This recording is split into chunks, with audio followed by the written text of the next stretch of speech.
underline. Omong dikit tapi nyelekit. Bersama Om Bob. Temukan di channel YouTube Om Bob Indonesia. Om Bob, ada surat pembaca yang mengeluhkan sekaligus juga dibenarkan oleh Presiden Joko Widodo bahwa jumlah lulusan S2 dan S3 di Indonesia ini sekarang masih sangat rendah. Bagaimana Om Bob menggarisbawahi masalah ini? Ya, kalau kita lihat artikel tersebut ya, itu memang lulusan S2 dan S3 itu di Indonesia itu jauh ya. Ketinggalan dibandingkan Vietnam loh. Apalagi kalau dibandingkan dengan negara maju. Waduh, persentasenya itu setengah mati ya. Kalau mereka itu dari jumlah penduduknya itu ada kurang lebih 9,8%. Tapi kalau di Indonesia yang S2, S3 itu cuma 0,45%. Kan tertinggal jauh kan seperti ini.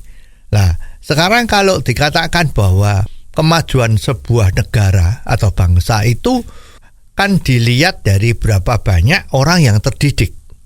Ya, padahal di Indonesia ini lulusan SMA ke bawah ini itu jauh sekali ya, ada 70%-an ya. Dan sedangkan untuk yang lulusan S2 dan S3 tadi itu cuma 0,45%. Nah, ini memang menjadi masalah besar ya. Dan setelah diteliti ya, salah satu penyebabnya adalah bahwa ada ketentuan dari Departemen Pendidikan ya, terutama Dirjen Pendidikan Tinggi, bahwa sebuah universitas itu baru bisa menerima orang yang mau sekolah jenjang menuju S2 dan S3 sepanjang orang tersebut berada di dalam satu wilayah yang dekat dengan universitas tersebut, yang jaraknya kurang lebih 60 km. Ya. Jadi artinya kalau kita punya kepintaran dan kita kepingin masuk ngambil jenjang S2 atau S3, tapi ternyata tempat tinggal kita itu tidak di dalam radius 60 km dari sebuah universitas tertentu, maka kita tidak bisa daftar ke sana. Ya, jadi misalnya saya penduduk Kuningan, saya ingin masuk jenjang pendidikan S2 S3 di UI Jakarta kan?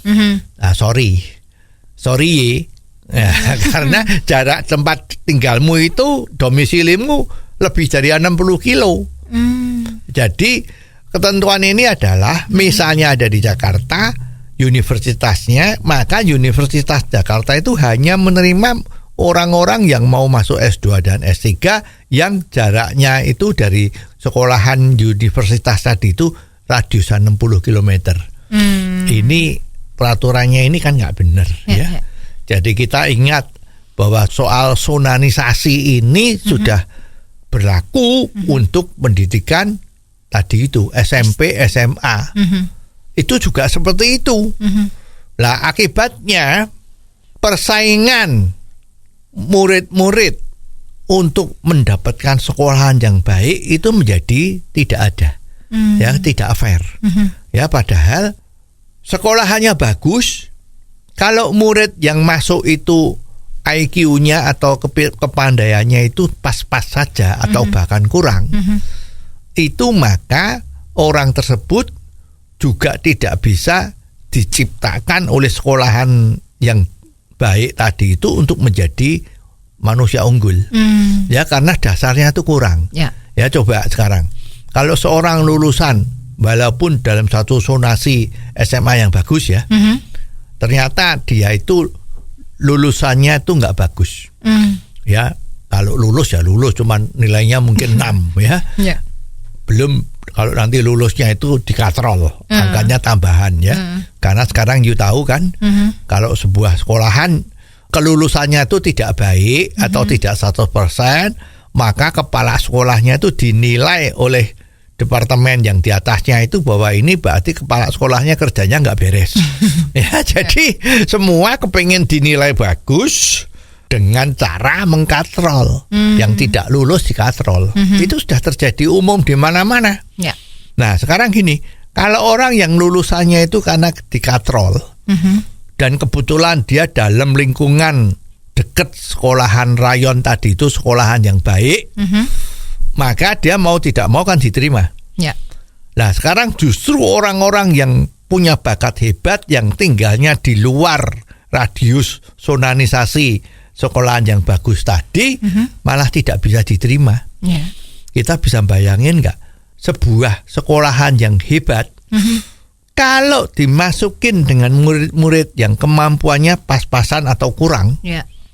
berkat sonanisasi kan, orang yang prestasinya nggak bagus kan bisa masuk karena dia wilayahnya sonanisasi. Betul. Ya, nah sedangkan orang yang hebat-hebat bisa masuknya di sekolahan yang dekat tempat tinggalnya dia, yang kemungkinan sekolahannya nggak bagus. Ya, bayangin ya, sekolahan yang bagus menerima murid-murid yang kurang pinter, lulusannya bagaimana? Ya. Ya, pasti ya kurang bagus kan? Ya. Nah, sebaliknya orang-orang yang pinter masuk di sekolahan yang tidak bagus, lulusannya kayak apa? Ya repot, karena kepinterannya itu tidak bisa diekspos, Ya. sehingga ya karena sekolahnya nggak bagus, ya nilainya pasti bagus dia karena terlalu sederhana kan? Betul. Lah ini juga tidak betul ya. Juga satu hal yang sangat mengherankan, kalau sampai di tingkat universitas ini juga dilakukan sonanisasi. Ini sebetulnya nggak benar ya. Jadi kita nggak ngerti apakah memang peraturan ini itu sudah sepengetahuan orang-orang atau sepengetahuan dari menteri pendidikan, atau ini dikeluarkan seenaknya saja oleh dirjen-dirjen yang di bawahnya untuk memakai paham pemerataan. Nah, kalau sekarang bilang pendidikan itu sudah pakai konsep pemerataan, ya itu ya repot. Ya, pemerataan untuk jadi bodoh atau pemerataan jadi untuk pinter.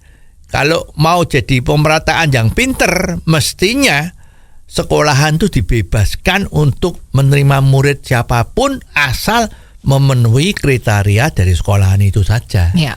Jadi di sini terjadilah persaingan antar murid agar mereka bekerja atau belajar lebih keras agar bisa diterima di sekolahan yang mutunya baik. Ya, jadi bukan malah pemerintah itu cawe-cawe ya dengan alasan pemerataan, tetapi hasilnya nanti adalah manusia-manusia lulusan sekolah yang mutunya itu sebetulnya sangat kurang memadai. Oh, jadi begitu ya Om Bob. Jelas deh sekarang. Terima kasih Om Bob untuk waktunya. Sampai ketemu lagi di waktu yang akan datang. Underline. Omong dikit tapi nyelekit. Bersama Om Bob. Jika Anda suka dengan channel ini, jangan lupa subscribe, like, dan komen.